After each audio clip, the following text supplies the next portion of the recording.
बैठक भी हो सकती है।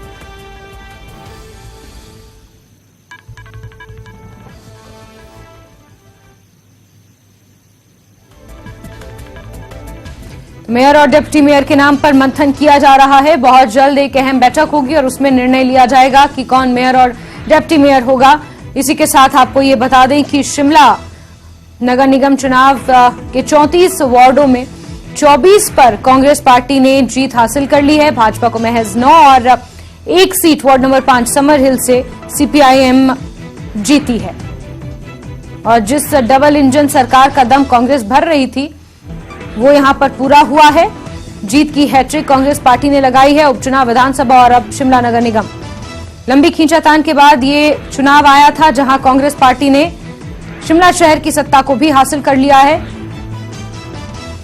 इसी के साथ वार पलटवार का सिलसिला भी अब जारी हो गया है और मेयर डिप्टी मेयर पद के नामों पर अब मंथन किया जा रहा है। बहुत जल्द ये निर्णय लिया जाएगा। राजेंद्र हमारे सहयोगी ज्यादा जानकारियों के साथ सीधे जुड़ गए हैं। राजेंद्र, सुरेंद्र चौहान के नाम पर मंथन किया जा रहा है क्योंकि सीएम सुक्खू के बहुत करीबी माने जाते हैं और जब चुनाव प्रचार में पहले दिन वो उतरे थे तो सीएम सुक्खू खुद उनके सपोर्ट में जगह जगह प्रचार करते हुए नजर आ रहे थे। इसके अलावा डिप्टी मेयर के नाम पर भी मंथन चल रहा है। कब तक हम माने कि पार्षदों की बैठक होगी और फिर ये निर्णय लिए जाएंगे? राजेंद्र।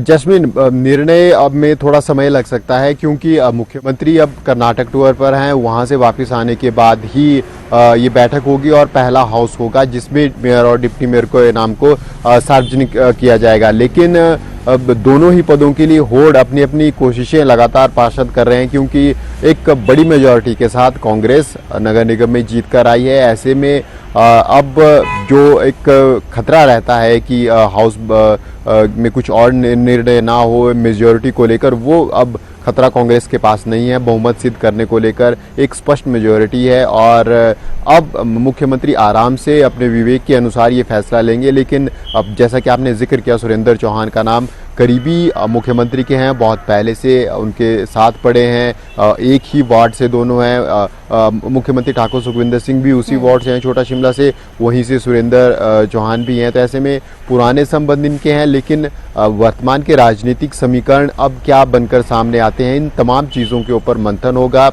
हमने देखा पहले दिन खुद मुख्यमंत्री सुरेंद्र चौहान के समर्थन में उतरे थे और उन्होंने अपील भी लोगों से की थी। लेकिन इसका ये भी कारण था कि उनका वो होम वार्ड है और वहाँ लंबे समय से मुख्यमंत्री वहाँ रह रहे हैं, हम कह सकते हैं बचपन से वहाँ रह रहे हैं। तो ऐसे में लोगों से व्यक्तिगत संपर्क भी उनके हैं, इसके पीछे ये भी एक कारण है।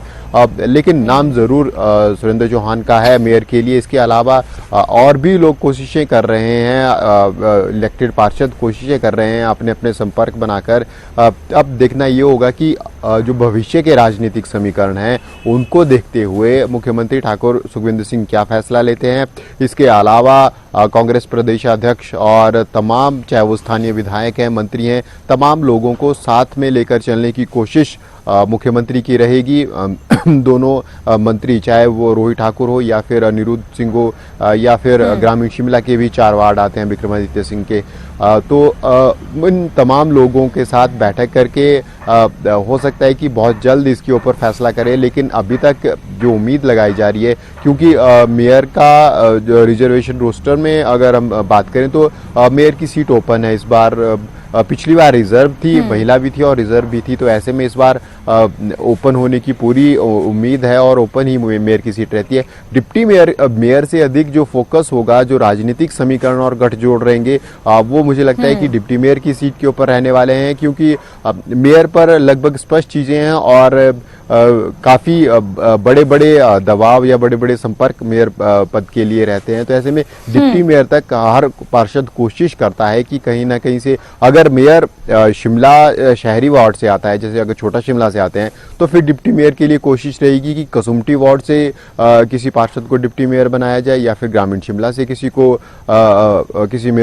पार्षद को मेयर बनाया जाए। लेकिन ये अगर राजनीतिक समीकरण शिमला के देखें, पॉलिटिकली भी और जियोग्राफिकली भी, तो ये कोशिश रहती है कि अगर मेयर शिमला शहरी से है तो फिर डिप्टी मेयर शिमला ग्रामीण से हो। हालांकि पिछली बार ऐसा नहीं था क्योंकि मेयर और डिप्टी मेयर दोनों ही शिमला शहरी से थे।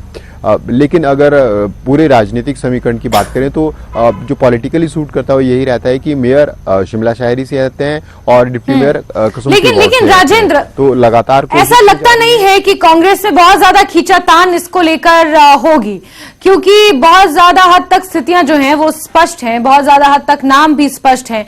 क्योंकि जब जीत बीते कल दर्ज की गई थी कांग्रेस के पार्षदों द्वारा, तो वहां पर पहले से ही समर्थक मौजूद थे और कौन डिप्टी मेयर और कौन मेयर के पद पर सवार होगा, ये स्थितियां काफी हद तक वहां पर क्लियर थी।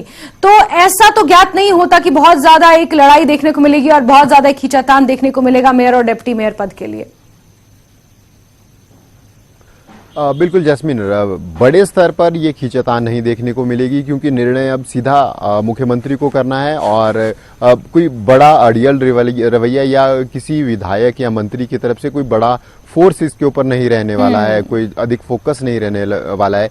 कोशिशें रहेंगी काउंसलर्स की तरफ से, व्यक्तिगत तौर पर काउंसलर्स की तरफ से अधिक कोशिशें रहेंगी क्योंकि लगभग सभी काउंसलर्स का मुख्यमंत्री के साथ सीधा संपर्क है, पुरानी बातचीत है और व्यक्तिगत तौर पर काउंसलर जरूर कोशिश करेंगे कि उनका नाम मेयर के लिए चले, उनका नाम डिप्टी मेयर के लिए हो। हाँ, बड़े स्तर पर अगर हम कहें मंत्री या विधायकों के स्तर पर तो ये दबाव बनाने की कोशिश कम रहेगी क्योंकि एक क्लियर मेजॉरिटी है और मुख्यमंत्री ने जिस प्रकार से कमान संभाली, बिल्कुल राजेंद्र, कोई बड़े स्तर की गुटबाजी इसमें देखने को नहीं मिलेगी। स्थितियां लगभग स्पष्ट हैं और बहुत जल्द जब पार्षदों की बैठक होगी ये निर्णय लिया जाएगा कि कौन डिप्टी मेयर और कौन मेयर होगा। बहुत जल्द शिमला शहर को उनका नया मेयर मिलने वाला है।